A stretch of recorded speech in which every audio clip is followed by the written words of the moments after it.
Ladies and gentlemen, please welcome back Nick Gowing.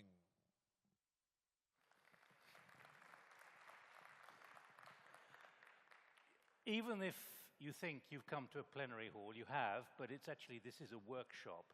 And obviously we're running very late for quite extraordinary reasons before lunch, and there are a lot of people having lunch. But if you can imagine you're in a much smaller room, and we're going to be a little more conversational, and we're going to be a little more intimate. So imagine that, and then you'll get into the mindset of what we're going to do for the next couple of hours, which is to examine what the President very, very forcefully put on the agenda for us, very neatly. We don't need to go into the detail of what he said, but he said some quite extraordinary things about commitments to power, not in 36 months, but in 18 months, and the number of contracts. And that's exactly what we need to speak about this morning. We've got a series of panelists here. We've also got sitting among you experts on investment opportunities and success stories. So what they are going to do is tell you their stories of their organizations, their corporates, and how that has worked, and also where the new opportunities are. And up on the platform, we have panelists. I'm going to ask them to introduce themselves in a moment, who can add new insight. This is in cooperation with both Lazard and McKinsey. I'm going to ask Amedeo in a moment to take over, to give a briefing from the McKinsey point of view. But there's going to be a kind of strict timing here so that we can get as much information to you in as efficient a time as possible. But Amedeo, why don't I just ask, before we hear from the Minister, why don't I just ask the panelists to introduce themselves? Happy to do so. My name is Markus Tacke. Just raise the microphone, Markus, can you? Thank you. Okay, happy to do so. My name is Markus Tacke. I'm responsible for wind and renewables in Siemens. I'm looking forward for a fruitful discussion. I have background in oil and gas and in general power generation, so my overall background is power generation. Very much looking forward to this discussion. Yeah, I'm Sofiane bin Tounes. I'm leading the GE business for the region of Northeast Africa, including Tunisia, Libya, Egypt, and South Sudan. My name is Seti, Gabriel. I cover the Middle East and North Africa for Alstom Group. My name is Geyer. I'm responsible at Abengoa for solar power plants in Africa and Europe. My name is Shugang, President of Dongfang Electric Corporation from China, the only company His Excellency President Seti visited in China during his official visit. Thank you. Thank you. My name is Ahmed. I'm the President and CEO of Sewedy Electric, one of the companies working in the region in the electricity. Thank you. Right, now we're going to hear from the Minister in a few minutes, who has to leave after about an hour because we're running so late. But before that, my colleague Amedeo is going to take over from Amedeo Ludoviccio from McKinsey to give us a briefing, but also take over some of the running of this as well. Amedeo, the floor is yours. Thank you, Nick. So, good afternoon, Your Excellencies, ladies and gentlemen. Thank you for making it after a quick lunch and after an important speech before us. What I'm going to do in the next 5 to 10 minutes is actually to give you a little bit of a context in which you can set this discussion today. And the context is about the power sector globally and the role of the Middle East and Egypt in it. So I'm going to be brief because I think the rich discussion comes later. And hopefully these are data that actually will help you put into perspective what we're going to discuss today. I'm going to leave you in the next 10 minutes with 4 important messages. And actually, quite frankly, this chart is the important chart. And I have the rest is just backups and data that we can go through it if needed. And these are 4 important messages that actually highlight the importance of what we're going to discuss today. At the global level, the first important message is that the power sector, like many other sectors, is actually shifting from west to east. And when we're talking about east, the Middle East in particular actually plays a very important role in that shift. I'll show you some numbers later, but while the emerging markets used to be 1/3 of the power generation capacity 10 years ago, today already account for half. And the growth rate is 2 to 3 times what the growth rates in developed markets are. So that's the first thing to keep in mind. most of the future actually in power is in the Middle East, is in the emerging markets in countries like Egypt. The second point is that what it used to be a much more traditional generation sources, all the countries, irrespective of whether you are a hydrocarbon resource holder or non-hydrocarbon resource holder, you're actually diversifying your energy mix for different reasons, for energy security reasons, for economic reasons, for strategic reasons. But this is very, very important. Even the traditional countries in the Gulf, for example, that it used to be mainly hydrocarbon, mostly gas-fired power plants, today they're actually significantly diversifying in other sources of alternative energy, including renewables. Just to give you a sense, the next 10 years, you're going to see 3 times the amount of renewable capacity that was added in the last 10 years being added in the next 10 years, and 3 times the rate of that increase in capacity sits in countries like in the Middle East and in emerging markets. So lots of renewables, lots of alternative energy, a lot of it actually in emerging markets. The third point is that given this massive capacity, this comes with massive investments. And the numbers you hear around, and, give and take, around $750 billion a year on average are going to be spent in this industry globally. $750 billion a year. So when you look at that amount of investment, then capital efficiency has to be of primary concern, because a lot of this investment is done by countries that are developing, that are emerging, for whom funds and capital matters a lot. So capital efficiency is an important focus of this industry going forward.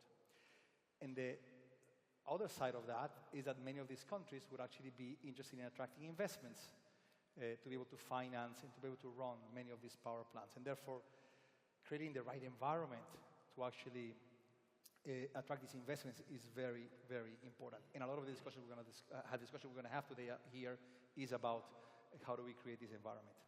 So these are the 4 messages. I'm going to go quickly through a few charts just to give you some data, but this is actually what it all boils down to. So if you look at here, the countries that in the right-hand side have either blue or gray growth rates are actually countries that are in the so-called emerging markets. And the 5 countries below, regions below, are actually developed markets.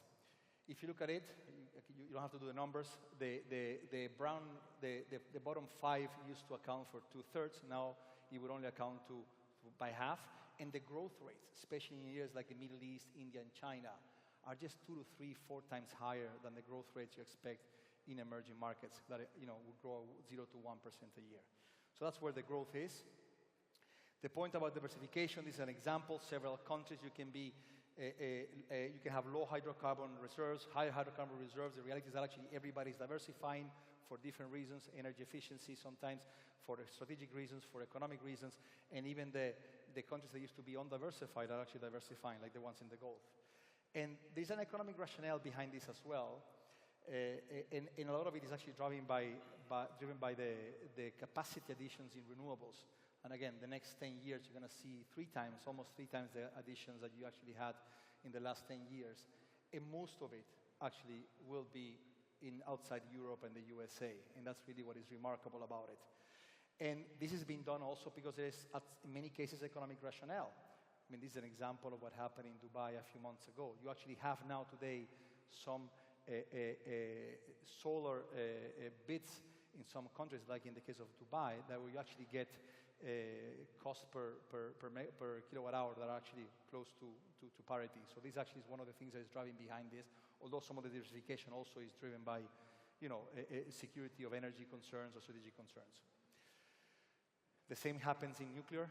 Lots of the nuclear capacity that is being added in the world is actually outside North America and Western Europe. A lot of it in China, but not only in China, also in regions like this one, like in the Middle East, and some of them actually are being planned also for Egypt.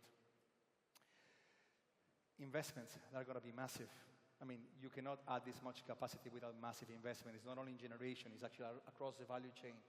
It's around transmission and distribution. By some accounts, an average of $720 billion a year for the next 20 years are going to be invested in this sector.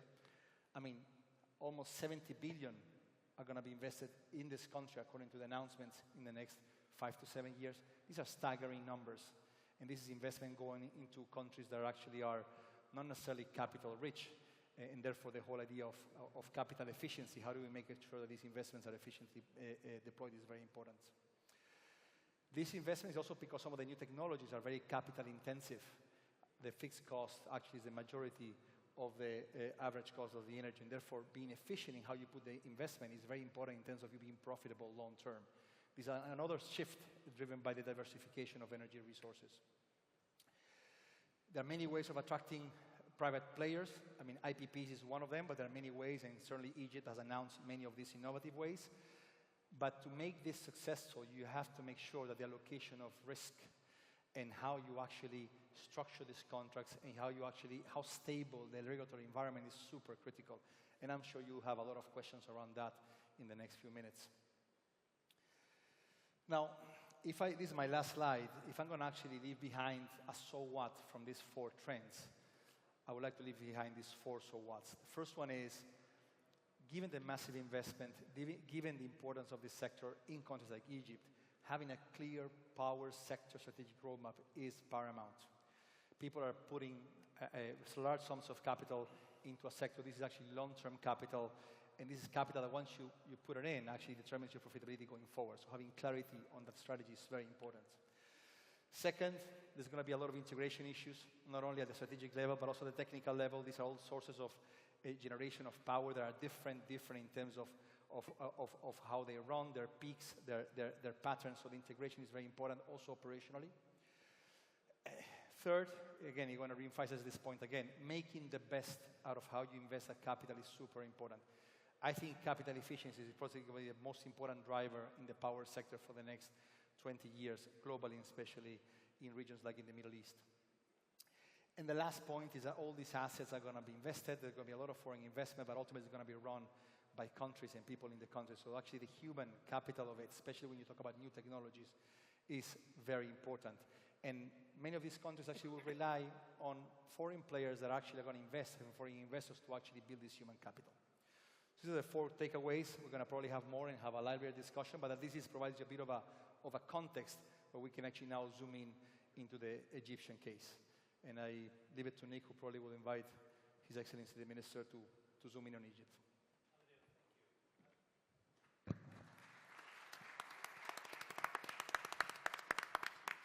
Amadeo, thank you for setting that context, particularly for the challenges not just here in Egypt but elsewhere.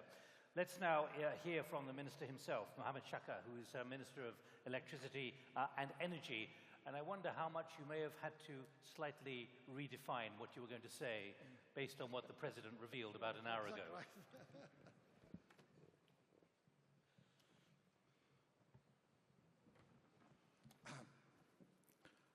Ladies and gentlemen, I was preparing actually a presentation for about 37 slides, but I'm trying to cut it short now to almost 50% of that. I'm so impressed with what the President was saying in his last speech, and I try not to say about everything I'm going to say, I wanted to say, but anyhow, I'll be leaving the presentation on the website of the Ministry of Electricity and Renewable Energy, and I wanted actually to announce as well that there is a white paper has been prepared for the energy sector, and please, it is in the back, and everybody is welcome to take a copy from this. It has a lot of information which is actually going to be presented here. I'm sorry again, I have to leave the hall at a certain time because I have to join a cabinet meeting here.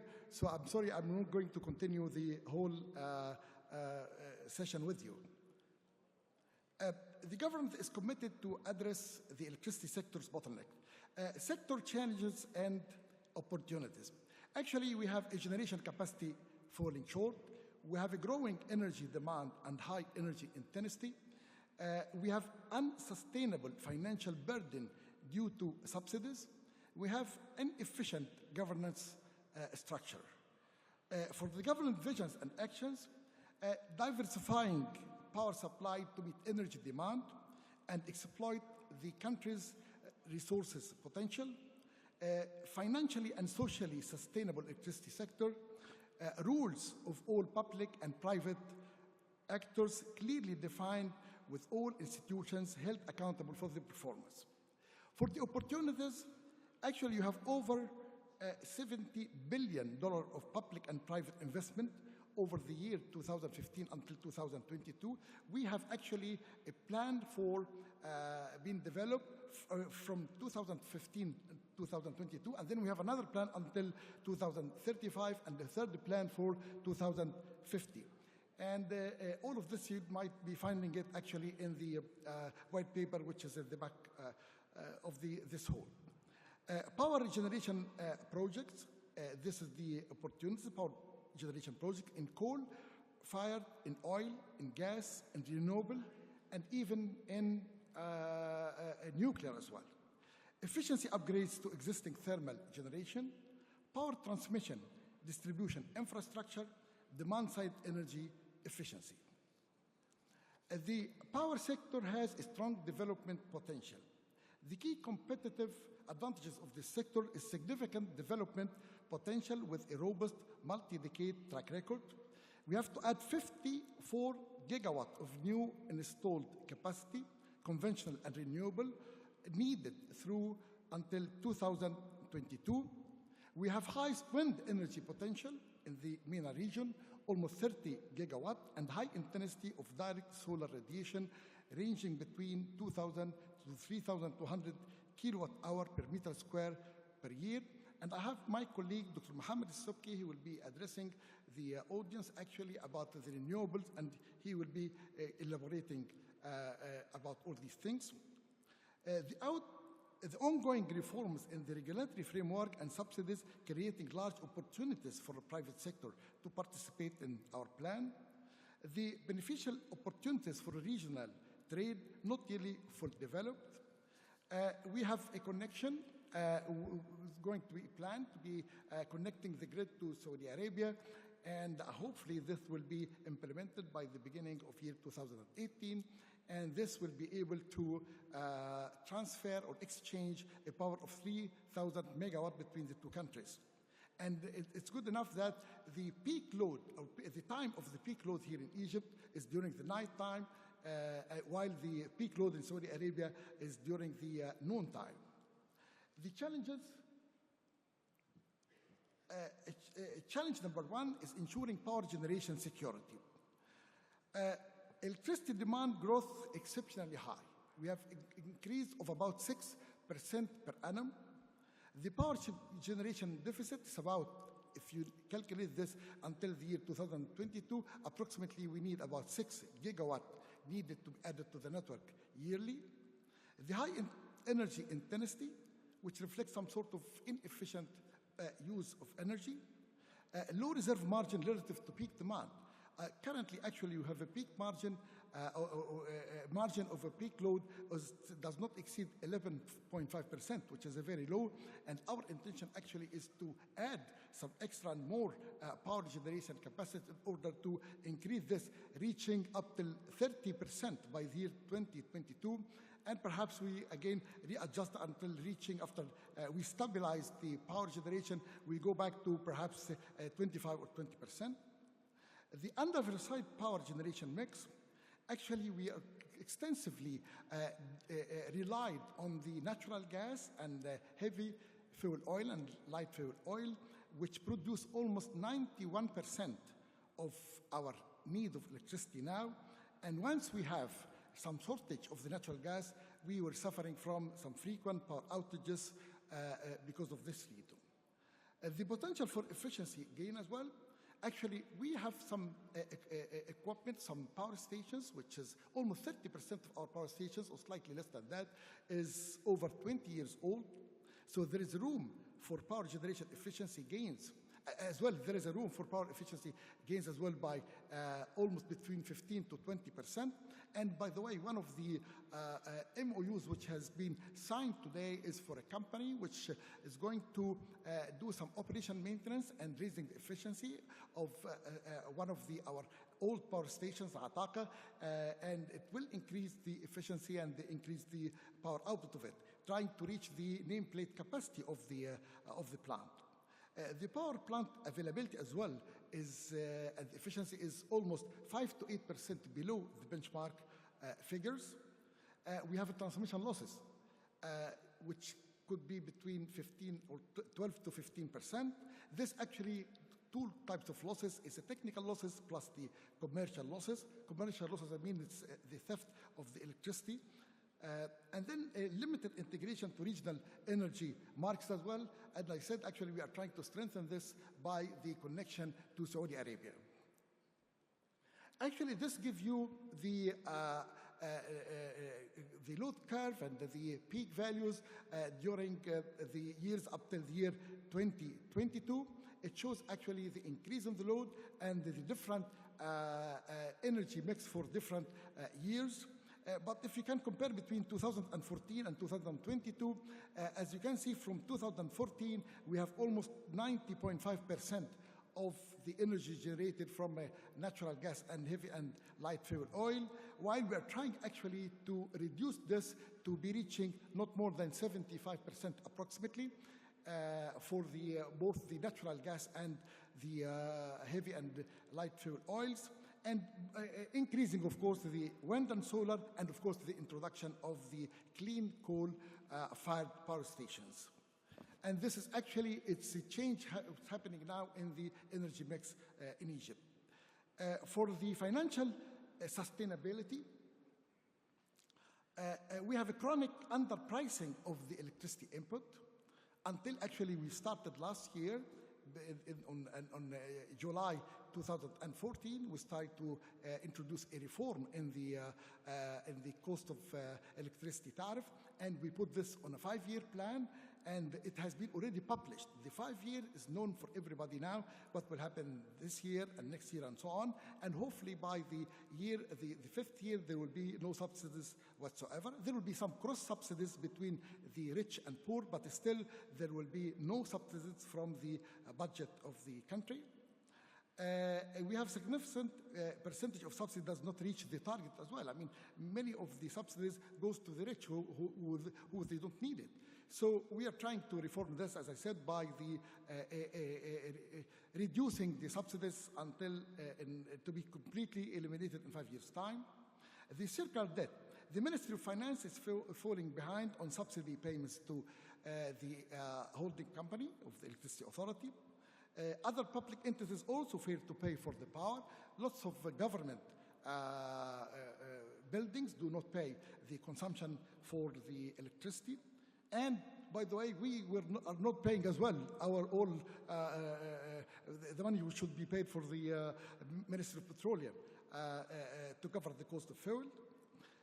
EEHC, this is the holding company, current financial situation is affected by the increasing pressure on its revenues and cash flow, rising operation and investment costs, and the inefficient social safety net, lack of effective redistribution mechanism. Just to give you the one shown on the right-hand side of the screen here, it shows you the evolution of the electricity subsidies over the next 5 years in billion of Egyptian pounds. With reform, you find actually without reform, the subsidies would have been this year 38 billion Egyptian pounds. This year now it's only 27. The years after that, 41, 43, and so on. Now you can see it for the table is 27, 20, 13, 4, and 0. So in the year 18, 19, there will be no subsidies. But still, I'm saying that still there will be cross subsidies between the rich and poor people in the country. This might be reaching almost 9 billion Egyptian pounds on the 5th year. The challenges. The challenge number 3 is the improved institutional framework to unleash the sector's potential. It's a lack of wholesale competition for electricity, absence of independent transmission companies with third-party access. By the way, we actually produced a new law for electricity. I was targeting actually that this should be signed by the president before this conference, but it so happened that they give the privilege for the law of investment law, so it will be signed in a couple of days' time, and it will actually open the market for a competitive electricity market beside the regulated market, as I'm going to show you on the other slides as well. Strengthen the electricity regulator in terms of licensing, designing tariff, and by the way, the tariff which has been developed for the next 5 years, although the law was not there at that time, but I insisted that the organization is going to do this is the Egypt era. It's the one responsible, it's the regulator, and it actually is coming from the regulator. It has been calculated and designed by the regulator here of electricity in Egypt. And there is no clear institutional champion for the energy efficiency. Energy efficiency, we have in many places inefficient use of energy, and one of our main objectives as well as the future is to tackle this subject both for household and for the industry as well. Corporate governance. SOEs do not have a sufficient commercial orientation and the scope to increase financial transparency and public accountability.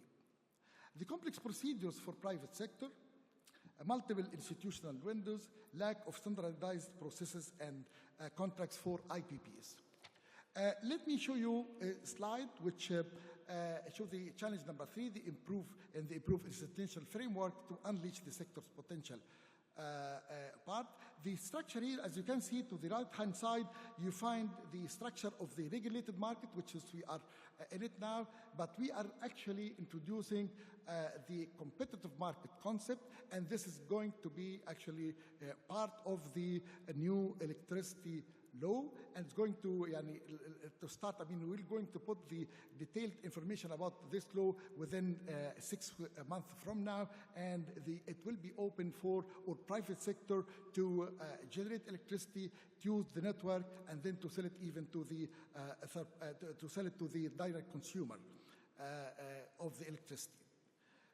Government vision and actions. The government action plan is based on 3 main pillars: the security of energy, the sustainability, and the governance.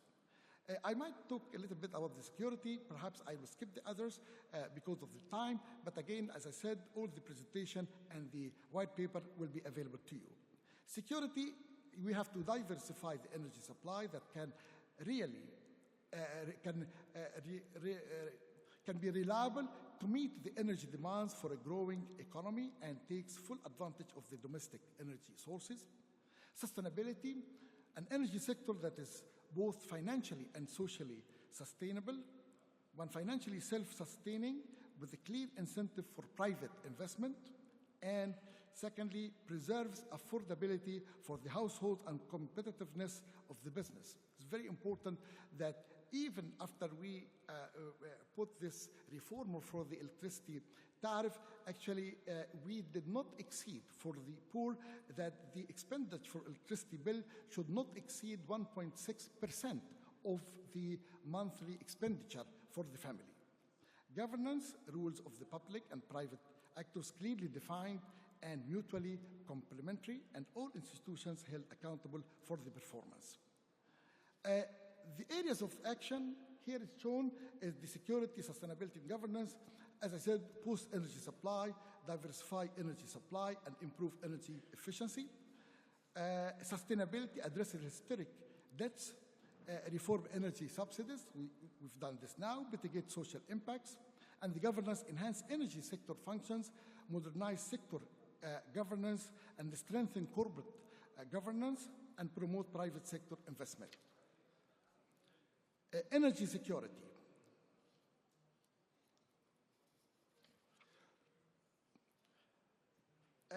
Here is the post-energy supply. We have here the slide show you the policy measures and the key elements. I can see that the award contracts for upgrade transmission and distribution network, we are going to add a lot of power generation to the network. So again, it has to be immediately coupled with the improvement in the transmission network as well. And then we have to award contracts for new generation capacity by 2022. As I said, it's 54. And by the way, so far we've done many MOUs with some private investors who are seeking actually to put too much power in the network through private or through IPPs. Some other MOUs has been already signed as well for EPC plus finance projects. So both the government and the private sector are cooperating together in order to cater for the actual power demand of for the consumption. The important thing as well is not only that we are taking care of increasing the capacity of the power stations or the plants, but still, I mean, we are coordinating with the Ministry of Petroleum to arrange for the supply of the fuel for all these things. I know that there is agreements has been signed for the FSRU, and pipelines and LNG shipment are in way. This has been already properly organized between us and the Ministry of Petroleum. And by the way, actually for this year, and actually we put all our demands for all of the fuels for the Ministry of Petroleum until the end of the year 2016. So everybody now knows actually what is the requirement from both the addition of the power generation capabilities, but at the same time, the demand of the fuel, it's very well known as well for the Ministry of Petroleum and is taking care of this. Again, for the security, we have to coal-fired power generation. You know that in our energy mix, there was no place for the coal-fired power station, but because of this shortage happening now in the supply of fuel, and we have to import even LNG. So actually, we introduced the clean coal technology in our mix, and there is some investors, some private investors from Emirates, from Saudi Arabia, from Egypt, and those these things are actually really participating in developing the power generation by coal-fired power station here in Egypt. Nuclear power, we actually are now planning between 2 to 4 gigawatt to be signed. Up till now, it has been not finally decided.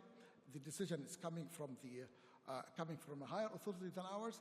But I mean, we are taking serious negotiations now with many of the manufacturers, because the decision is not to go for competitive bidding, but we will be choosing a strategic partner, work together, and we are actually in contact with some providers of the power station working with the nuclear field.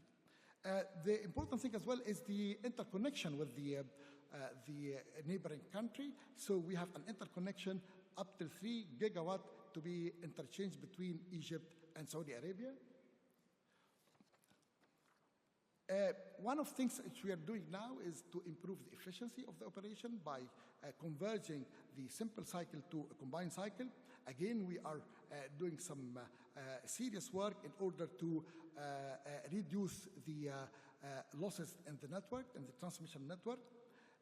As I said before, we published the 5-year energy efficient, we published the 5-year for the tariff reform, but again, we are going to look for, it has not been published yet, but we are going to look for a 5-year energy efficient plan with a certain specific target, adopt efficiency programs for energy intensive industry, enforce appliance efficiency standards as well, because the labeling of the equipment, and we're trying to put some rules and the legislations for the efficiency and the quality and the standards of the imported household equipment, especially for air conditioning, because it makes a lot of pressure on the network.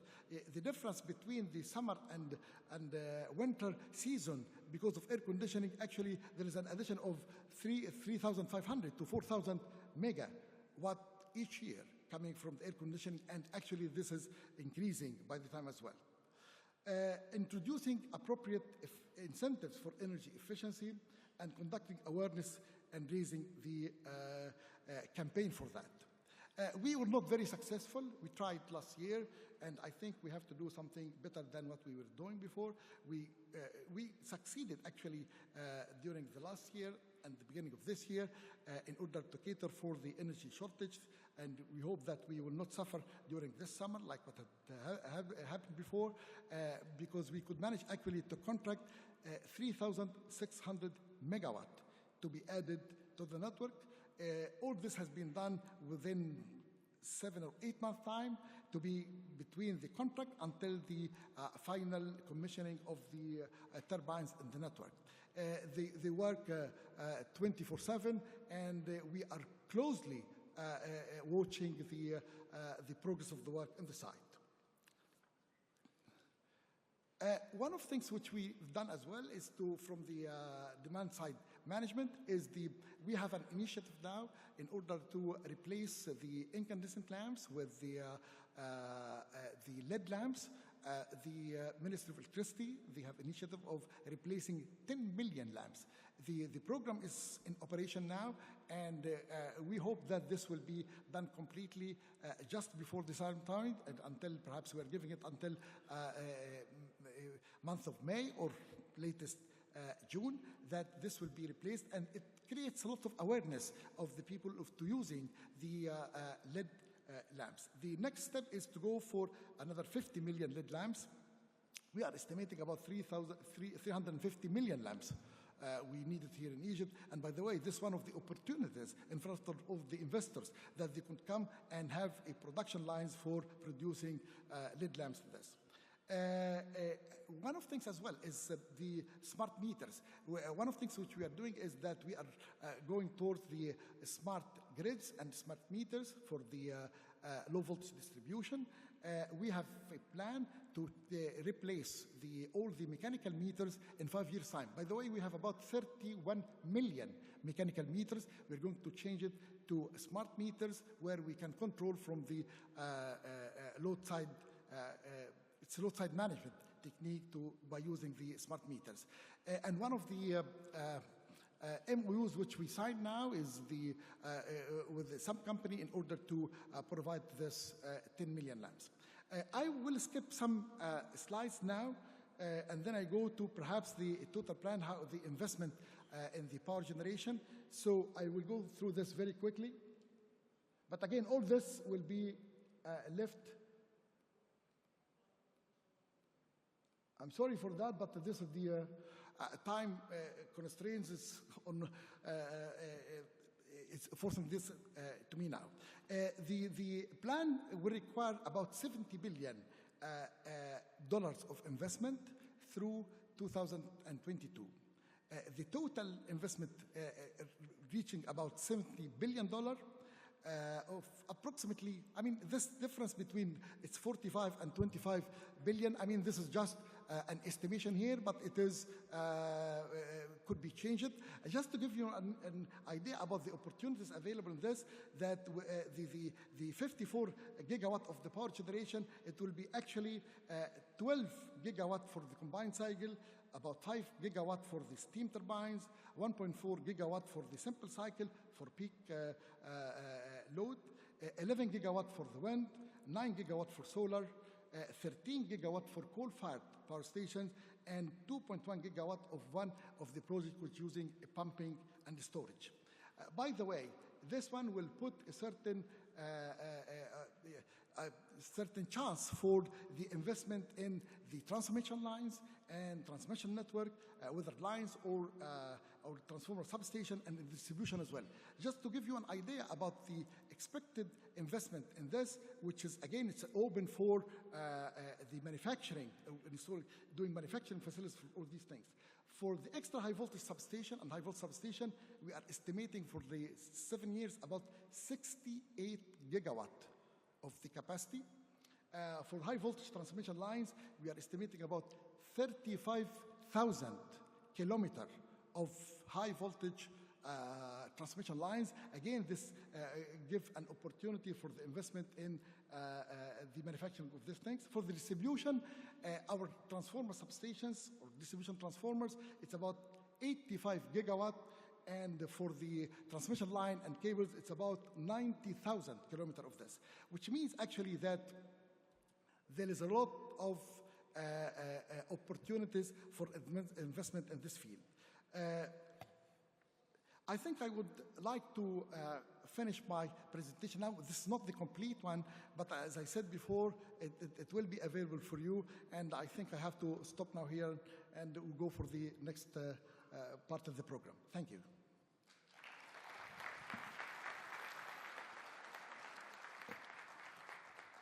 Minister, thank you very much indeed. As you're going to have to leave quite quickly, is anyone wanting a reminder to those who've just arrived that this is a kind of workshop? Do you want to ask a question quickly? Can we get the microphone across? I know it's kind of complicated from where you are. Two, I can see two. Amadeo, I'm going to take two questions, okay, while the minister's here. If we can get that microphone there, please, to the gentleman in the brown jacket, number 8, or no number. Yes, please. And then, is there a, yes, further back. Please, go ahead. Go ahead.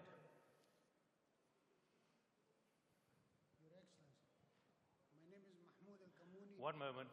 No, I can't hear you. Right, go ahead. My name is Mahmoud Al-Kamouni.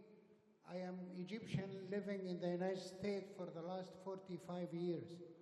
I am an international strategic management consultant. And when I analyzed your industry, I find your strength is not in your ability to produce electricity. Your strength is in over 23 million clients. You have a customer base. If we sell them a sandwich of falafel per day, we make tons of money. So when I hear you guys, I hear you talking about producing additional electricity and the like. Focus on your customer, focus on your client base. All right, you want thank the you. investment. Right, could you move the microphone back? I think it's a lady. I can't see you very well. Could you just log that, Minister, and we'll get another question as well. Could you speak quite slowly? It's quite difficult to hear your voice. I can't hear easily because the mic, the loudspeakers are in this direction. So I know, it's quite difficult. Could you possibly speak slowly? I will speak slowly. Thank you. Hello, sir. I have a startup in biomass, renewable energy, and I didn't see it mentioned any time.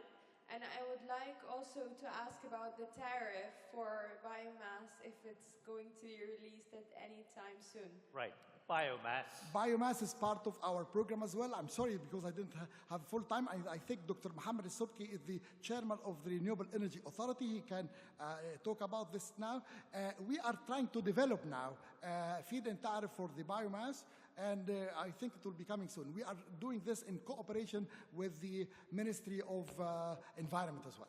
Right, and the other question there, I hope you'll be able to hear the gist of it, the gentleman there. I didn't catch the, yes, all right. I didn't understand the question, to be honest.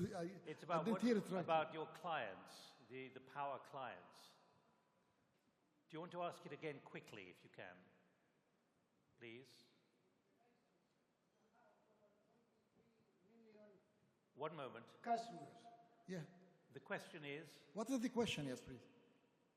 This is the most interesting investment opportunity is your customers, yes, not your ability to produce electricity. Right. The biggest investment opportunity is your customers. Okay, I don't understand this still, to be honest with you. I mean, can you elaborate this for me? I will schedule time and come and talk to you personally. Okay, all right. I'll do it. Grab him on the way out to his cabinet meeting, if you can. Right. For all of you who've just arrived, maybe from lunch or whatever, this is a workshop. It's running pretty late, as you can imagine. So my job is to make sure we keep to some kind of time schedule. Now we're going to move on to success stories, and we've got 3 to share with you. And I've asked each of the speakers, and there are 3 of them, to be limited. In other words, 3 minutes, if possible, please, because we've got to really zip through. You can see the number of people who are going to speak. And Frank Tacke, can you come up, please? And Minister, thank you very much indeed. Thank you.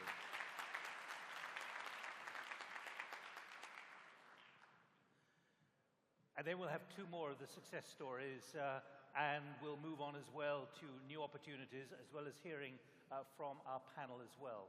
Frank, the floor is yours. Thank you very much. My name is Frank Donicky from Al Naways Investments. Al Naways Investments is a private developer based in Abu Dhabi. We develop power plants, oil and gas plants, and infrastructure projects based mainly in the Gulf area and North Africa. Let me just put this up. Sorry.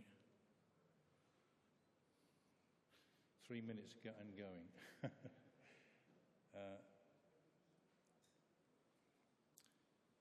We've just been through this with Dr. Shaka, so there's not really much I can elaborate more on. But the coal plants will release a significant amount of fuel gas for use on downstream projects and other gas-fired plants. So this diversification of fuel will bring a lot of benefits, we believe, to Egypt.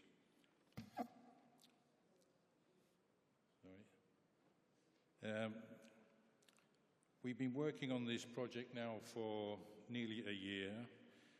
We've put together over the year a team of international advisors from Technimont and Archiroden, if I can put that there, from EEDC, a local environmental consultant, from HSBC, from White & Case, from Helmi Hamza and Partners, and from Alesco. So this team combined puts together the basis for the investment into the project.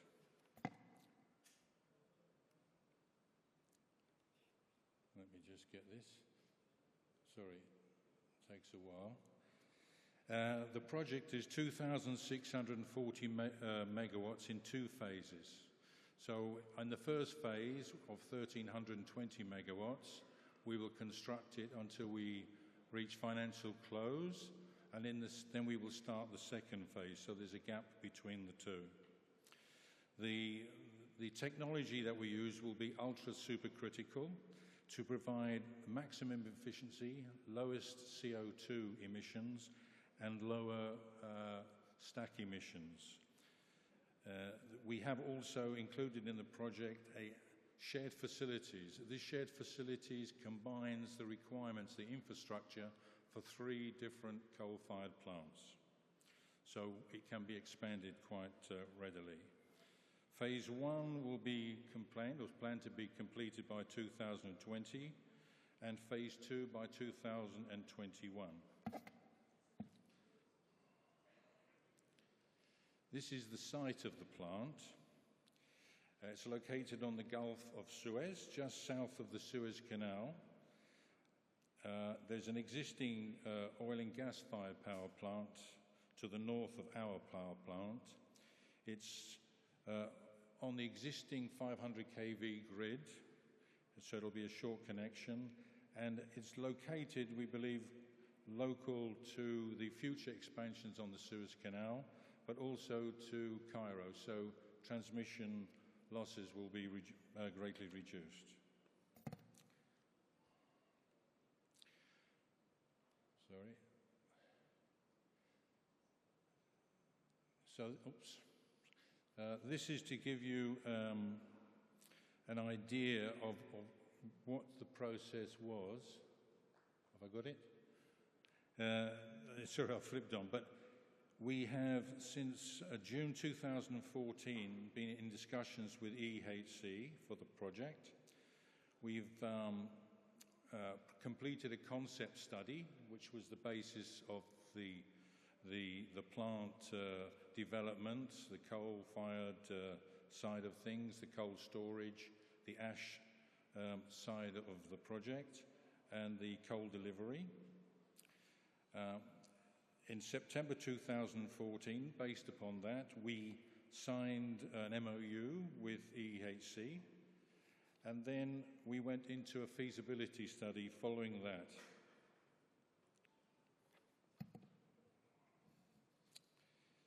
So we've been working on the PPA as a foundation for the financing of the project.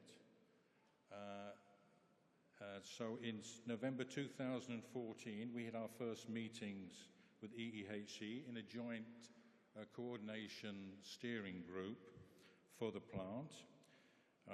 We developed from November through till now, the PPA, which was initial this morning as the initial PPA.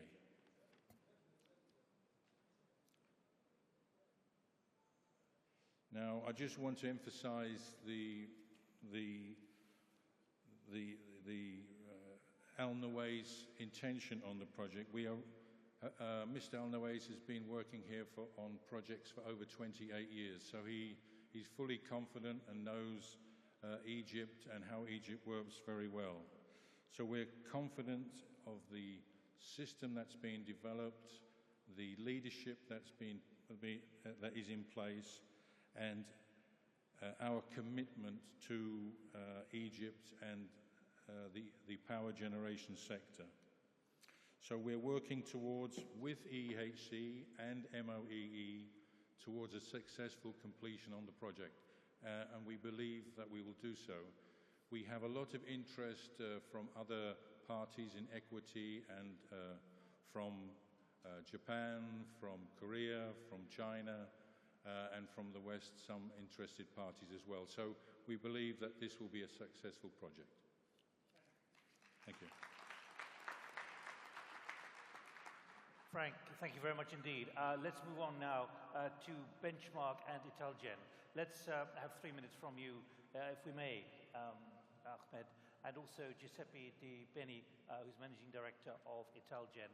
And I've got to emphasize that time is marching on, so please be disciplined. Okay, it's almost 300 megawatt per minute then. Okay, this is our power plant, Benchmark Power. It's a 2,300 megawatt combined cycle, and it's gas-fired. This project has been actually developed by Benchmark as the lead developer, and we are an Egyptian company working in 3 African countries, developing power plants. And our project here in Egypt is probably the most advanced. We have been developing this project since 2009. I don't want to scare you, but we had a lull period following the tendering of the project in 2011. And then we had to wait for things to stabilize on the expectation that it will come back, and we were quite certain that it will come back. As you have all witnessed it today, from the presentation, particularly on the president's side and the determination of his government to make it happen. So we moved on to signing the MOU with the EEHC, the holding company. This was last November, and then we went on to signing our PPA today. The location of our power plant is at the very tip of the delta, as you see it on the map, just on the coast of the Mediterranean, 70 kilometers east of Alexandria. And it is a quite advantageous site in terms of actually all the facilities that a typical power plant of that magnitude would need, in terms of the road network, the waterfront, the interconnection to the grid, power grid, as well as the gas grid. The project, as I have indicated, is on 2 phases. Each phase is 1,150 megawatt, and they are 2 modules identical. the infrastructure will be is being put in place for the 2 modules so that we have the advantage of the size. Then the timing that we are targeting is 22 months from COD to deliver on the yearly power. 10 months later, we will deliver the full power of the plant. This is the range of the typical development process that any project would have to go through. And we have completed them all. And we have taken the advantage of the lull period from 2011 until we signed the MOU to keep on updating all our files, all our permits, all our studies on the expectation for the takeoff, which, alhamdulillah, happened. And this was the trigger, the MOU, then the PPA, but above all, it is the determination of this administration to make it happen. And I thank you all. Thank you, Ahmed. And now, Giuseppe, thank you very much indeed. Let me tell you the timing here. We're going to finish at 10 to 5, Amadeo. So what I'm proposing is that we hear from the success stories and then hear from the 2 investment opportunities, and then you can use the time for the rest of the panel, if that's okay, because we've got to finish at 10 to 5. Giuseppe, the floor is yours. 3 minutes. And a half. Okay. That's negotiable. Good afternoon to everybody. I will be very quick, and I would like to share with some friends that I see as panelists as well our experience. So we have been pioneering this sector some years ago, and probably because we are crazy, a little bit crazy, but also because we have some solid references, meaning that we are part of Italcementi group, therefore we are concerned with cement and we are energy intensive. First point. Second point, that we had a very clear roadmap. So the target of the group is to have at least 10% of the energy consumption coming from renewable energy. Therefore, the road is quite clear. We are in Egypt. We have been in Egypt since many years now. We are one of the major investors in cement, and therefore we don't have any problem of the off-taker. So we were planning to sell all the energy produced from our wind to Suez Cement. So we could start this initiative some years ago, signing a memorandum of understanding with the Minister of Electricity, even in lack of legislation, because we were not entering any system at that moment.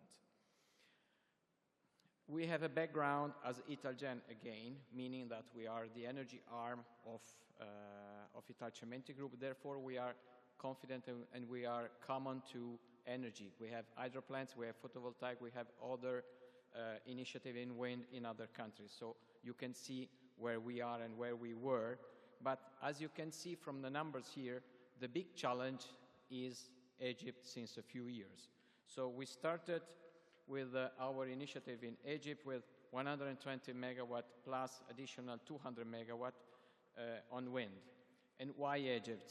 As all the other panelists and Her Excellency said, the country is for sure very attractive. We are already in the country, therefore we are already matching some needs in energy for the group.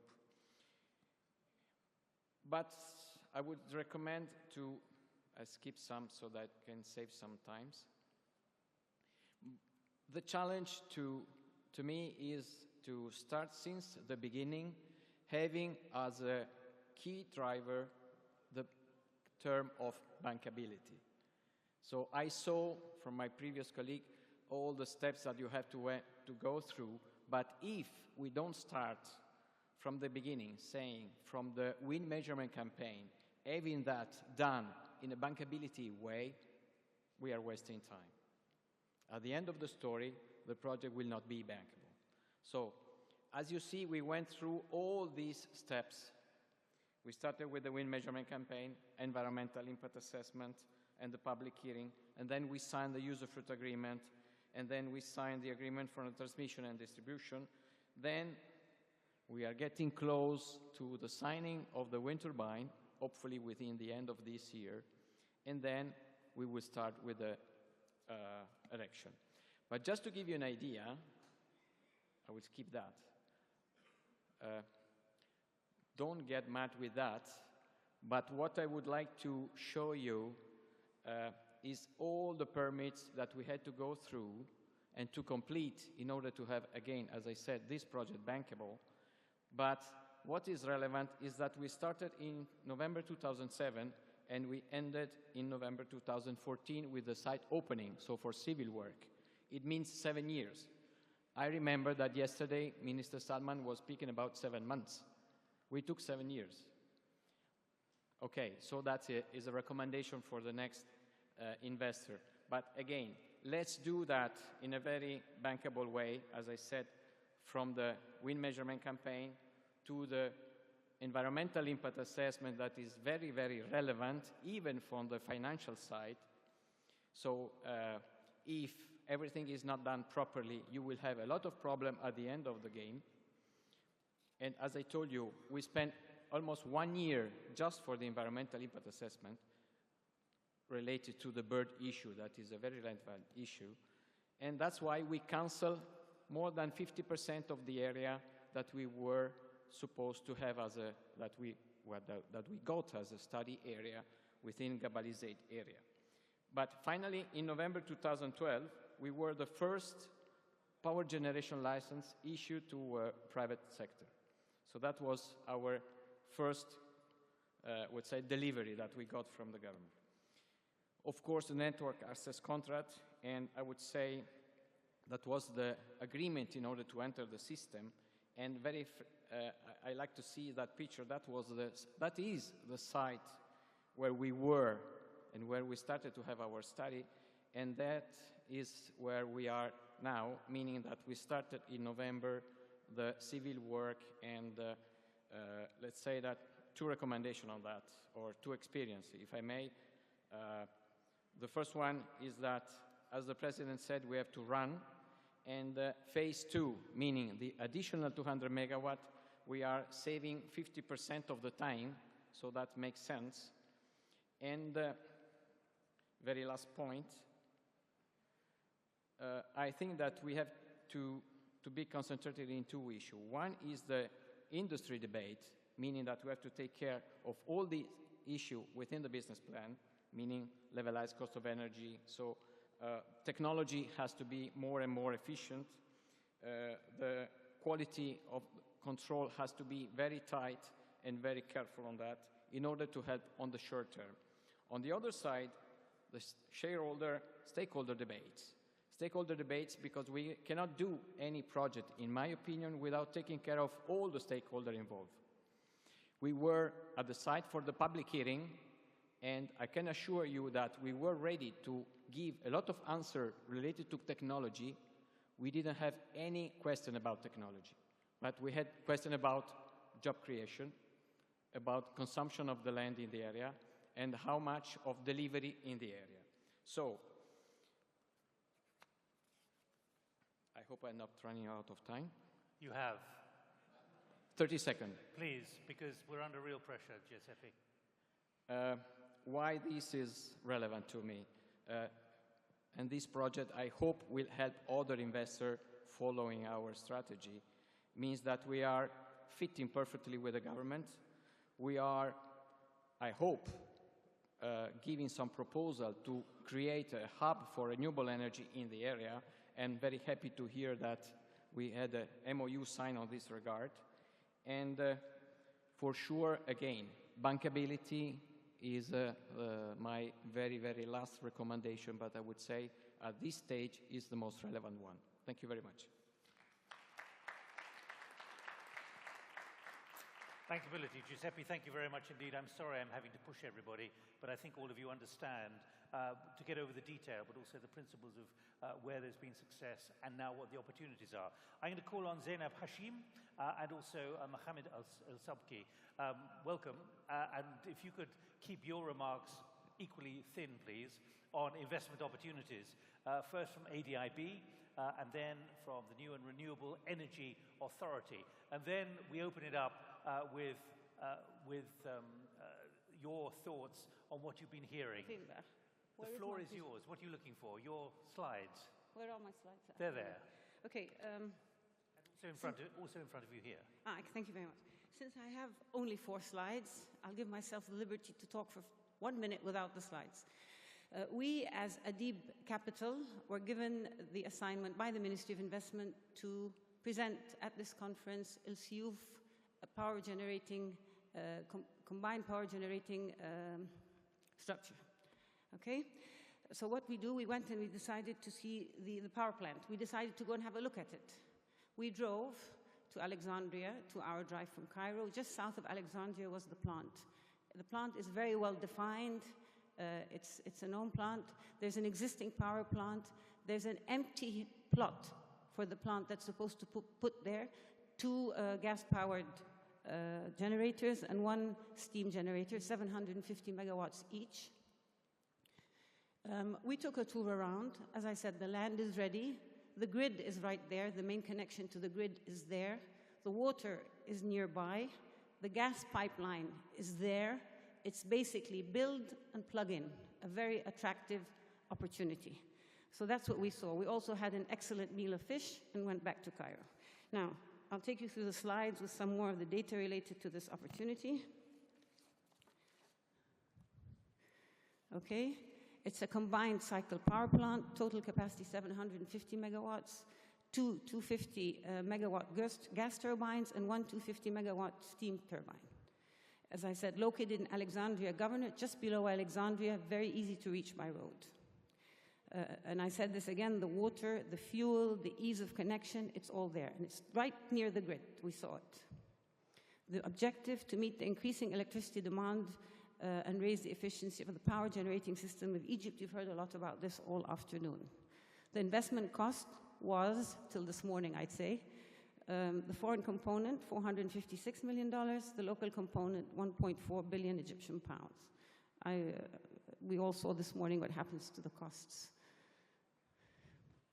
Okay, combined cycle 750 megawatt. The one important thing on this slide, it's EPC plus financing, i.e. you build it, you arrange the financing, you hand it over with your profit, and the debt is paid by the EEDC, and it's guaranteed by the government. Okay, why do it? Why would the investor be interested? It's a vital industry, we all know that, we've heard this all afternoon. Demand growth around 6 to 7% every year. The infrastructure is totally ready. And you will have a very experienced team there. We were shown around by engineers, they understand what they're doing. And it has the support of the Egyptian government and the Ministry of Electricity, obviously.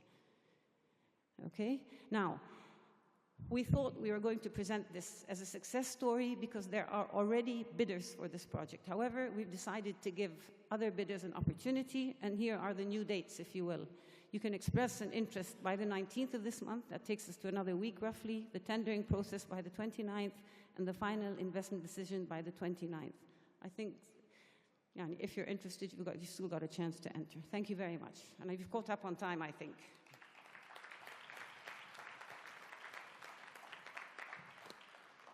Zainab, the bidding process is almost as short as your presentation, so thank you very much indeed. That's tremendous. Let me move on now to Mohamed Al-Sabki, who's Executive Chairman of the New and Renewable Energy Authority. The floor is yours, and then we'll have about 35 minutes, Amadeo, with your panelists.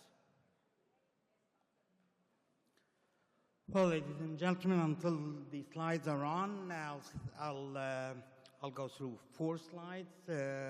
I'll have to jump very quickly here. Sorry about that. We have now four schemes of developing renewable energy projects in the country. These are shown in front of you over here, basically a competitive bidding which is done by the New and Renewable Energy Authority as well as the transmission company. We have a immersion type scheme where there is direct relation between the service provider and the off-takers, and then we have the most recent scheme which is the feed-in tariff quota scheme, which will be covering more than 4,000 megawatts. The quota scheme has two advantages, where the government is guaranteeing the payment, while also the end users will be exposed to paying the real value of the merchant of the electricity. So on one side, it's a feed-in tariff scheme. On the other side, it's a quota scheme. Basically, we're moving here to a more liberal market in the electricity. Here is the sort of short-term, up to 3 years, the intended capacity is exceeding the 7,000 megawatts. We're speaking about $10,000 million size of investment, and these are between the four schemes, the competitive bidding, the BOO, and the IPP, and the FIT scheme. Here, just to show you the potential, the further potential, we do have land for projects assigned for renewable energy projects.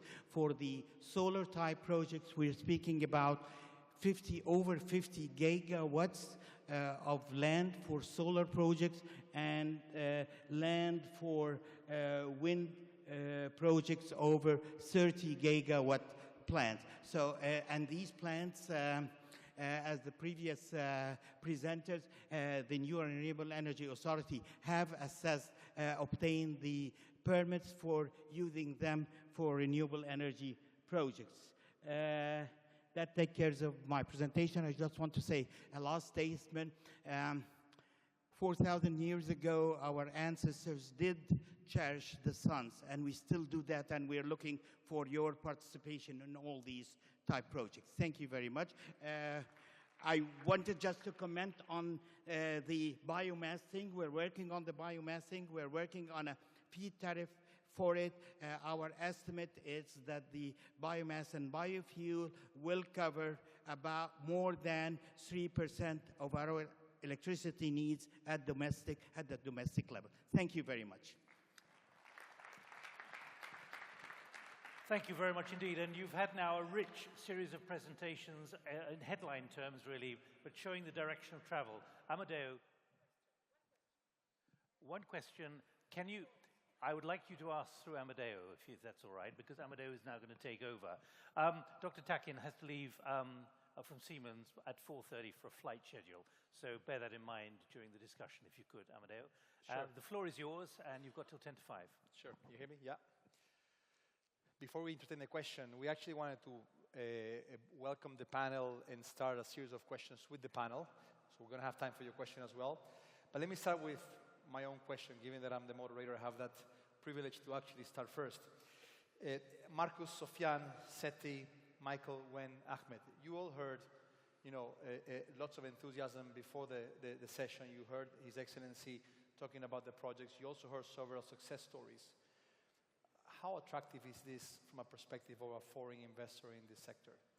What do you make out of all of this? Ahmed? As an attraction for the investors in Egypt, for the renewables, or general? In general. I mean, you heard lots of opportunities. You have lots of growth, lots of big plans. Yes. How attractive, and what do you make out of this? Yes, of course, as an investor, our company was one of the investors in the region, the electricity.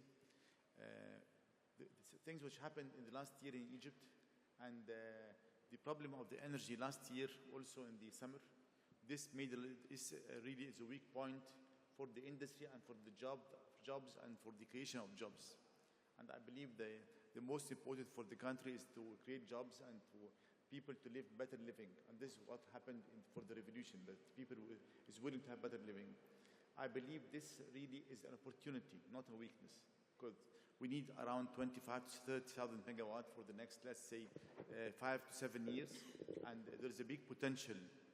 Egypt is one of the best for the wind on the Red Sea. Jebel Zayt and Zafrana is really one of the best.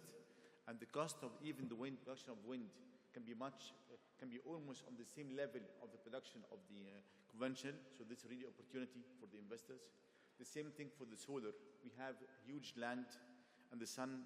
So also for the solar, it's one of the best places to invest for the solar. And for the conventional energy, I believe even for the coal, this is really excellent opportunity. But we need just a good fee tariff for the coal and for the convention to be able to invest. But of course, we cannot find better place to invest than Egypt in this sense. Thank you. Very good. So here, lots of excitement. So this looks attractive. Obviously, we're waiting for the tariffs. Is this shared by the rest of the panelists? Any other perspectives? Please, Markus.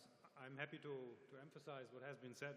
I mean, it starts with the administration that creates an atmosphere of security, that creates a need for investment, that creates opportunity for investment. And then we need to look at what is the consumer wanting. And if you look at technology, and as one speaker made the comment, technology is not really the point. The consumer and what they pay and jobs that are created, this is the point that we need to look in order to create that momentum that has been started, I think, here.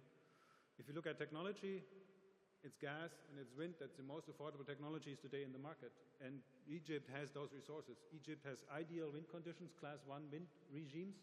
That's ideal conditions, so that's certainly an investment to go for, and Egypt has gas. So both technologies provide the lowest cost of electricity to the consumers in the end. So this is, I think, something we support, we see very positive, and that's why we also committed ourselves to build our own value chain, to build our factories here in Egypt, to support this market as we see it as a great opportunity. Security is established, and if you listen to the Minister of Electricity, what is really looking for? Security, sustainability, and governance. These are the elements he has worked on. These are the elements we follow. And we will not get sustainability if we don't get the supply chain on the ground, if we don't support also the communities where these wind parks are being built. We had this discussion. So all this is supported. It's a great opportunity, and we are in. Very good. Very good. Please, Sofiane. It's really impressive what we saw and heard this week. GE, we have been in the country for now more than 40 years, and we are always, we keep getting impressed of Egypt, and we love Egypt. And what you heard today from the minister is that, in terms of security, we know that Egypt, is decided to diversify its sources of energy. Then we know that there's issues with gas, and the governments are thinking to use the other sources that they are there. They were always there, which is the solar, the wind, the coal. We see it as tremendous opportunities for us. It's a 92 million, market, a self-sustained market. We know these 92 million people in Egypt, they need to go to school, they need TVs, they need hospitals. Then the demand for the energy is there, then it will continue getting up and up. And now, we as GE,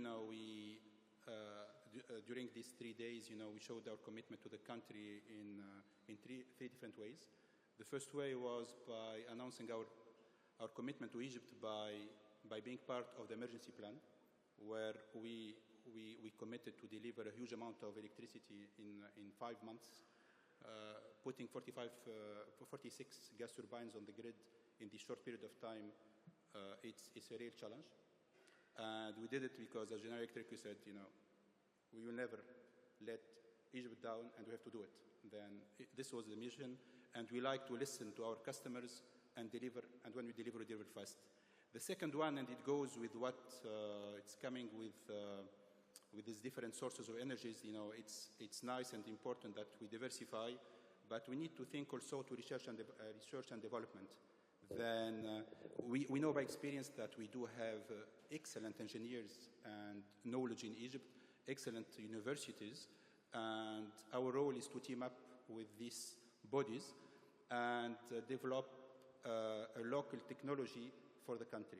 And that's why the second announcement we did, it was around developing a multidisciplinary center here in the Suez Canal, where we'll be working with the Egyptians to find the right solutions for the market. And it's an investment that is around 1.5 billion of Egyptian pounds, and that will be implemented in the coming, this year, and it goes for the next 2-3 years, with the potential job creation of 500 jobs. Then the third commitment, it was also toward the MOUs that we signed on energy efficiency. Then, and the minister also, he spoke about that, is that not only we have to think to new power plants, but we need to think how to work on increasing the efficiency of the existing power plants. Then as you can see, all this are huge, big opportunities. Then we are in a big country with a very nice geographical positions. We saw in this week the commitment of the government to the development of the country. We had all the government here. We had the President of the Republic here in person for the last 2-3 days. We saw the Friends of Egypt being here. We saw investment coming to the country. Then we are positive, and we believe that all the ingredients are here for successful Egypt. Thank you. Seti, you had a question. Yes. To your question on the investment, how attractive is it? I mean, Alstom is, we've been here less than 30 years in Egypt, and we're a provider of equipment and services. But to these investment opportunities, there's one thing that, two things I'd like to address. One thing is, which Minister Shaker addressed before, is a regulatory framework. I mean, without the regulatory framework, nothing will close. We won't build anything. We won't start excavating. That's one. So you need to have investors comfortable with the environment they're in and be protected.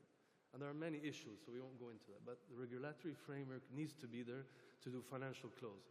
Then secondly, in the case of BPI, you have a combined cycle plant. So you need to be sure that you can get fuel, also for the coal-fired plants. So fuel supply and the regulatory framework. With that is the most important.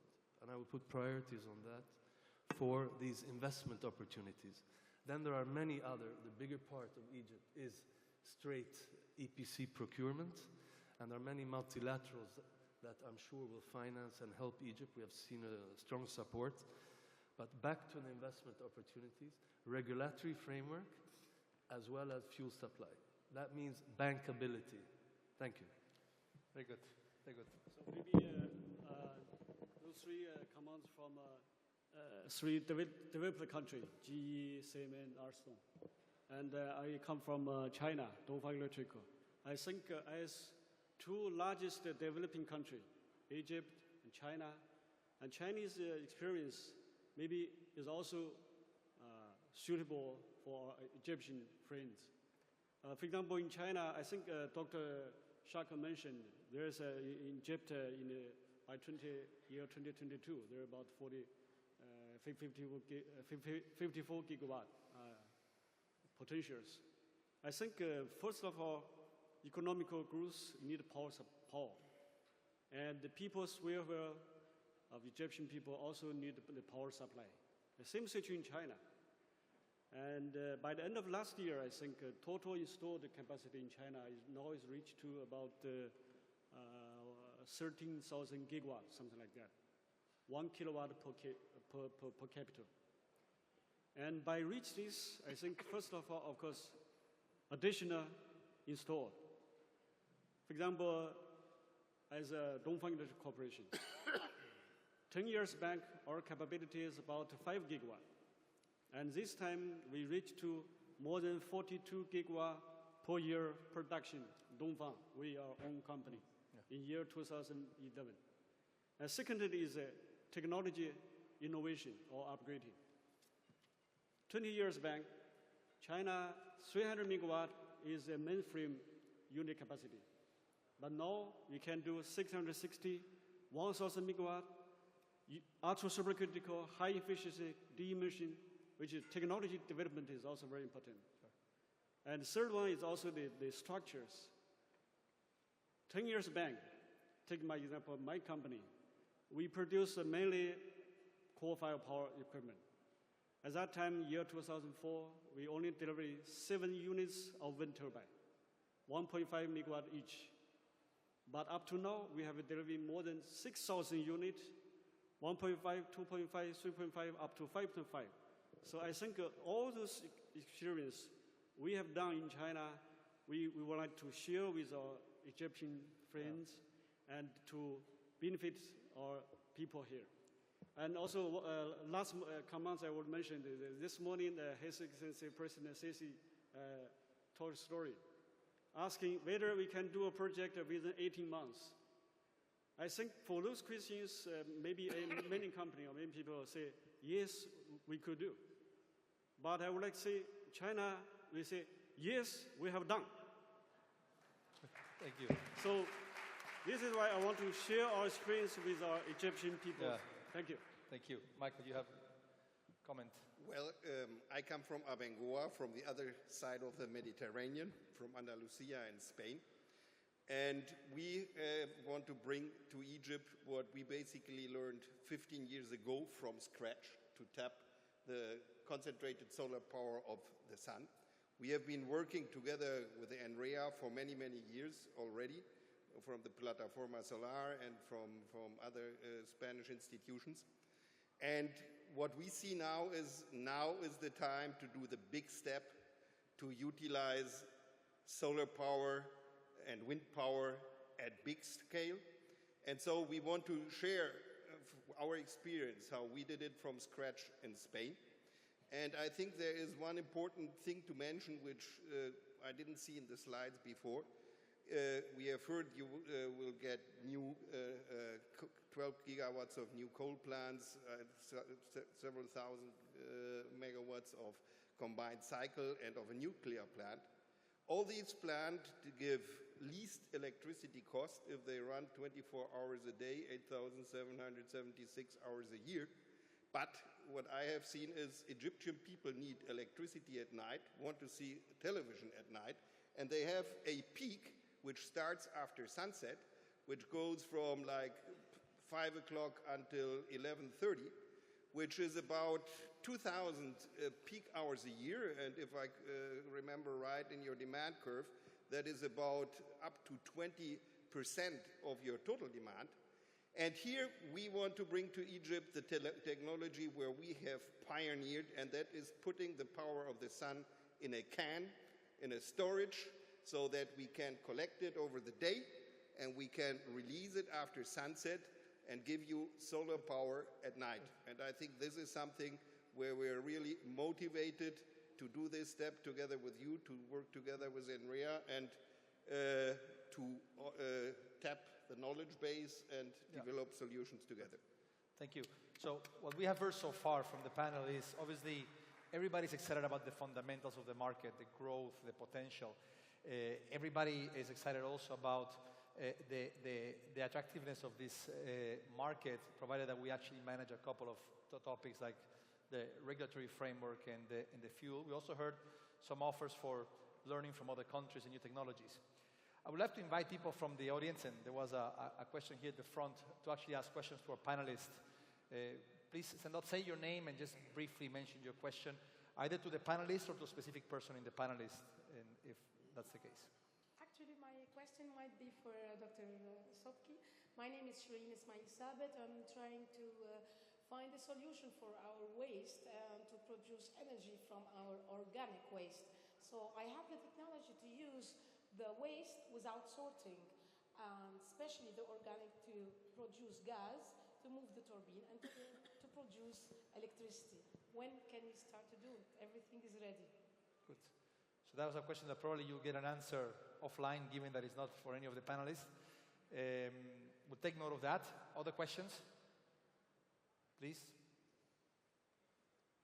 Yes, hello. My name is... It's okay? Yeah. Yeah. Thank you. My name is Mr. Terje Osmundsen from Scatec Solar. I just wanted to address this question of timing, and the President having clearly said that he wants power projects to be connected in 18 months. I want to draw the attention to the fact that solar PV, all the 2 gigawatt that Dr. Sopki has laid out, can be built in a year.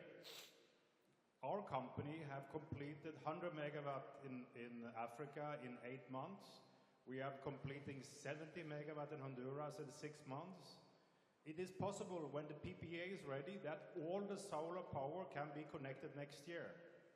So I just want to make sure that when we're talking about speed to market, there probably is no better solution than focusing also on speeding up this program. Thank you. Very good. So you're actually reinforcing the point that it has been done, it can be done if the right conditions are there. Other questions? Number 3 here. Engineer Hamid Amir, we're talking about the energy, about geothermal. I know Egypt ready to do that. I know it doesn't have a statistic or maps for geothermal. And we hope a lot of people invest for geothermal. That's the only one doesn't need any gas or oil or any energy. That's, electricity comes from the earth. Yeah. And I hope somebody invests in this type of energy. Thank you. Is that a comment? It can also be a question. Anybody has a comment on geothermal from the panel? Yes, there was a comment. Yes, number 1 in the back. Thank you. My name is Mohamed Sharif. I work for Logic Consulting. My question is for the conventional energy investors. What are you doing to mitigate the risk of gas supply for your plants? Thank you. Thank you very much. So there's a question around one of the risks that you mentioned, Seti. So what are you doing to actually mitigate the risk of gas supply, which is one of the things that you're probably concerned about? You can answer, or whoever in the panel. I'm not sure how to answer the question. It's a good question. You need to be sure there's gas supply and that if the PPA protects you if there is no gas supply. Minister Shaker said that we use I think there's about 70% of gas in Egypt is used for firing gas power plants. So there's a pressure on that. Now with the announcement yesterday of BP, Eni and BG, it looks like we're in the right direction to pull up some gas. But without a sure solution to the fuel supply, to mitigate it, you won't close the deal. You won't do a financial close. So our hearing is actually that's something you have to mitigate and actually pretty much fix before the contract, and that's part of the conversation and probably part of the questions and concerns that investors have. Other questions? I see number 1, number 4, number 3, I don't know. I mean, maybe number 4 over there, because we haven't seen questions from that side. Hi, thank you very much for offering me the opportunity to ask a question. My name is Wael Ziada from EFG Hermes. I actually have a question. I'm not sure it's going to be a short one. We've heard a lot of capacity coming in the next 5 years. A very simple question. Is anyone keeping the count? How many gigawatts coming in the next 5 years? And what is the split between the renewable and the traditional? That's the first part of the question. The second part of the question, between combined cycle and coal-fired power plant, how, of course, for the coal part, it's taken care of, but for the combined cycle and the regular ones, what is the additional gas supply in terms of BCM? We just need to understand the capacity. I understand no one knows where the gas is going to come from, but at least we need to understand the size. And I think the last part of my question would have to do about how do we envisage supplying the basic and the households, because everyone keep on addressing the issue of people need to watch television, needs more electricity. Well, that's very well respected, but I think before television, you need to understand that people need to have their breakfast in Ramadan in a well-lit room. Thank you. Thank you. I guess your question is more about technical details of the capacity additions, the sources. I believe actually that's probably part of the presentation that His Excellency was going to make available. So I don't know whether any of the panelists have that data. Maybe, Seti, you probably have some. The numbers I've seen or I've heard are 12 gigawatts by 2017. I understand there's about 4 giga renewables talked about. So it would seem 20% of that. 20% is from renewables. And I think you'll get the numbers in the presentation of the Minister of Electricity. But we talk about 12.5 from coal, 2 to 4 gigawatt from nuclear, and 20% of the total energy will be coming from renewables. This is one thing. That's one. And the second question is about coal-fired plants with gas, or I didn't get the second. Then the gas, there is issues of gas now because, as you know, that the production got stopped during the revolution. Then there is fields that are supposed to come on production that they got delayed, And now with all the announcements we heard, from BP, BG, Apache, then we expect the production to come back. The reserves are there. Also, we had to go deep water to find the gas, and it's a little bit, it requires heavy investments to get the gas, but still there is some gas in Egypt. And I think that the Ministry of Electricity, they are taking the right decision on working on efficiency of the existing fleet, plus diversifying the sources of energy as part of their security. Now, we do agree, we may give some examples require the needs of the people, but it goes beyond TV and television. It goes to healthcare. It goes to different kind of human needs.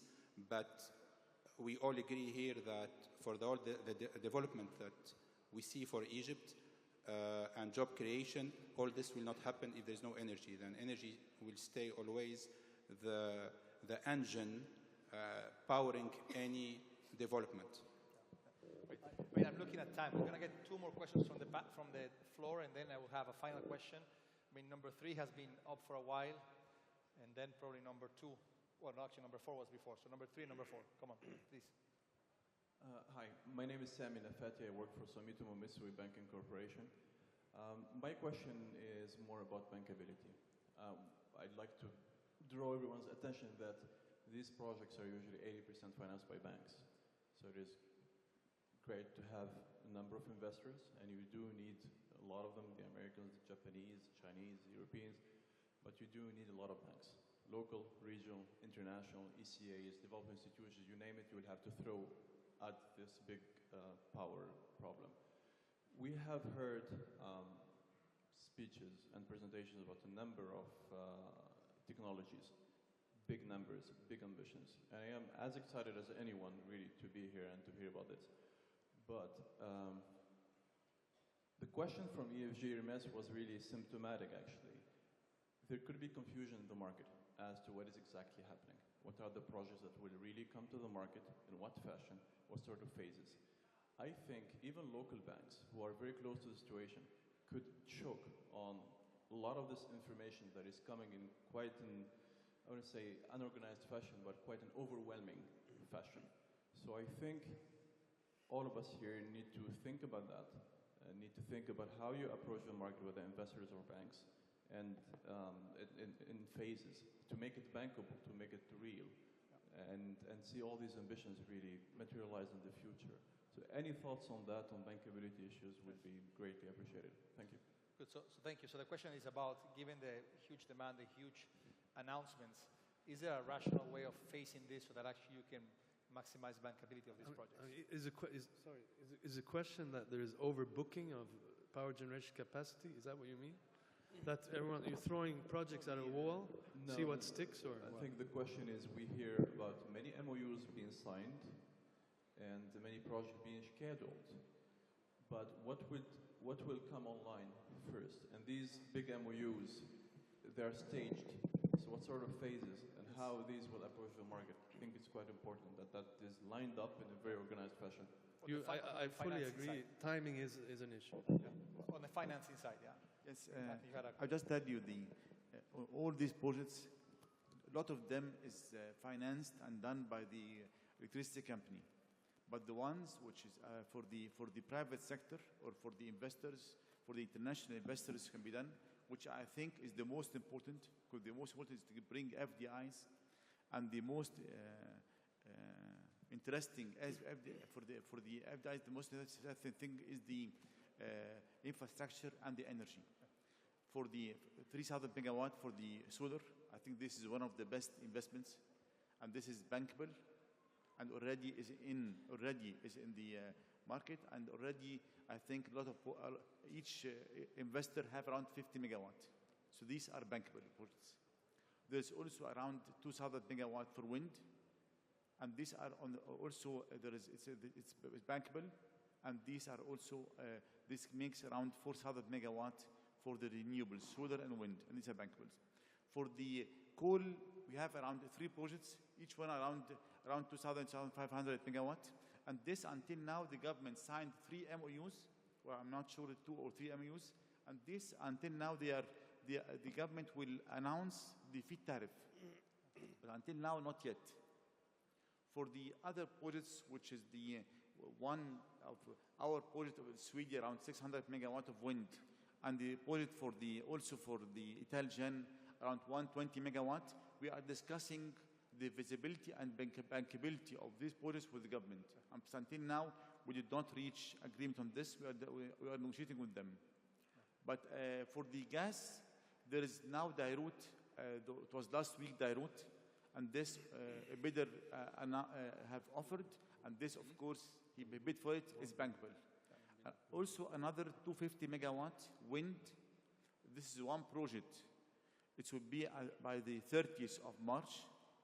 Around 4 or 5 bidders will be bidding, and the 5 of them are very interested for the 250 megawatt, and this, of course, will be bankable.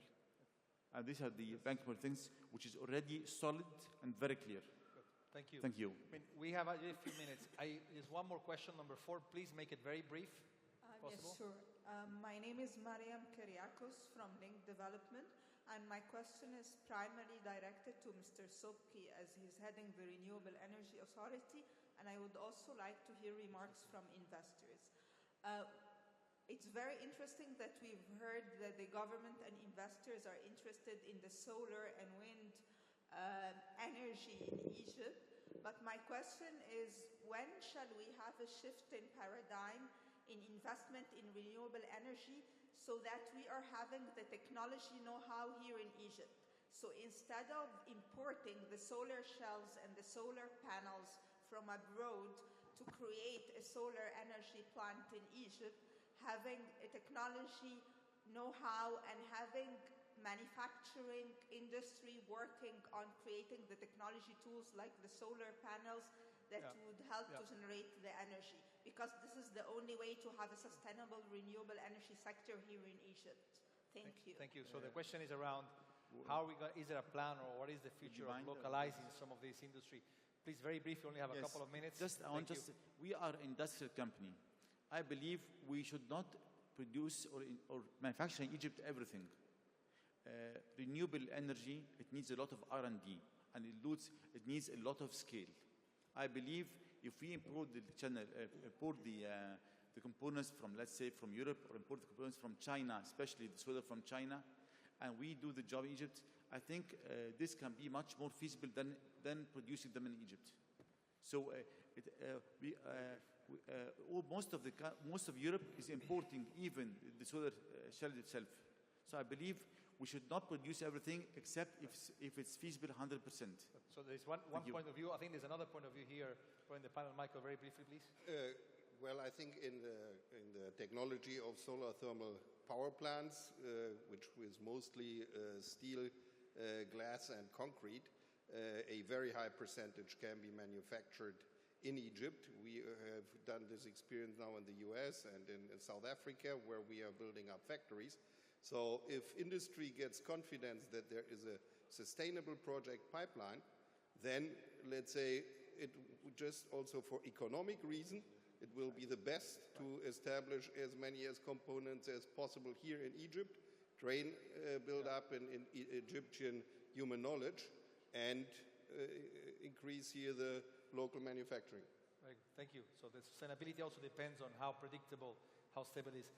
I know there are many more questions. We actually don't have time, and again, because I'm moderating, have the faculty have my last question. I'm going to take that right. You want to respond? Okay, but very briefly. I'll make my responses in a bullet form. Yes. There was a clarification on the PPA. Yes. That will be ready early April. We only have 1 minute for all of that. Okay. For biomass projects, we're working with the Environmental Authority, and we expect to get these numbers within a month. The geothermal, we're working with the Petroleum Authority, and we're investigating the potential. The guaranteed market is, in addition to the feed-in tariff, there is an additional guaranteed market of 3,000 megawatts. Regarding the energy efficiency, there is a potential of 20% on the industrial side, and there is a 15% on the domestic side. The expansion of the renewable energy projects are very much coordinated with the transmission company regarding the expansion of the of the network itself, and the government have assigned 3 billion Egyptian pounds for the strengthening of the network. Regarding the solar technology, we are embarking on looking into CSP with storage in order to overcome the dispatchability issues. Regarding the gas supply, the petroleum sector is negotiating supply of around $7 per million BTU, and that's going to conclude hopefully shortly, in comparison with importing natural gas. I think these were most of the points which I wanted to respond to. Thank you. I mean, according to the clocks here in front of me, which you cannot see, the time is up. I want to actually, first of all, thank you all for great participation. We heard lots of excitement about the opportunity, but also about the potential of this, what this could mean for Egypt. We heard also lots of excitement around renewable and alternative energy, which is something that is very important, and the impact of that. I want to thank my panelists. I want to thank the public. I want to thank all of you for staying the course in this session. And we all look forward to hearing more conversations and much more action, and hopefully all for the better of Egypt. Thank you very much.